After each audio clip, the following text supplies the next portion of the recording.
ረመዳንን በጣም በጉጉት ከሚጠብቁት ሰዎች ቀን ቆጥረው ሲቀርብ ሳይሆን ገና ከመጀመሪያው ነውና ለኔ ረመዳን በቃ ሲቃረብ አላህን ማመሰግንበት ጊዜ ነው ማለት መድረሴ በቃ አላህ ለኔ መወፈቁ ራሱ ትልቅ ኒዕማ ነውና ሁሉ ጊዜ ረመዳንን ደርሼ በጾምኩ ቁጥር ሁሉ ጊዜ በምስጋና ብዙ አጠገብ የነበሩ የሌሉ ሰዎች አሉ ያልተወፈቁ ሰዎች አሉ እኔ ከነማንነቴ ከነወንጀሌ በቃ አድርሶኝ ለድጋሜ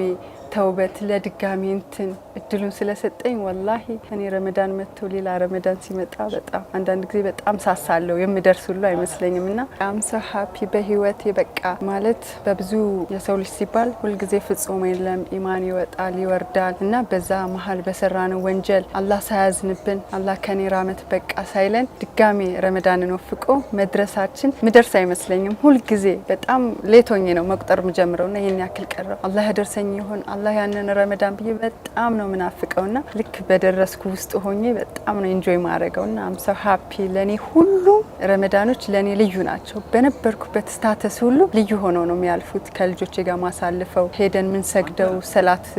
በፊት የነበርንበት መስጊድ አቅራቢያ አልነበረም ርቀን ምን ሄደው ሳይኖር ሲቀር ደግሞ ቤታችን ላይ ራሳችን እርስ በርስ ምን ሰግደው እያንዳንዱ ረመዳን ከሰለምኩ ጀምሬ ያሳለፍኩት ረመዳን በነበርኩበት ሲቹዌሽን በጣም ስፔሻል ነበሩ ለኔ ልዩ ነበሩ አላህ ለኔ ራህመት ድጋሚ እድል እንደሰጠኝ ስለማስብ በጣም ሁሌም በምስጋና በቃ እያንዳንዷን ሰዓት በሱ ነው ማሳልፈውና በጣም ደስተኛ ነኝ ለኔ ያን ከዚህ ምለውልም ሁሉም ስፔሻል ነው በነበርኩበት በሀያት ያሳለፍኩት ረመዳን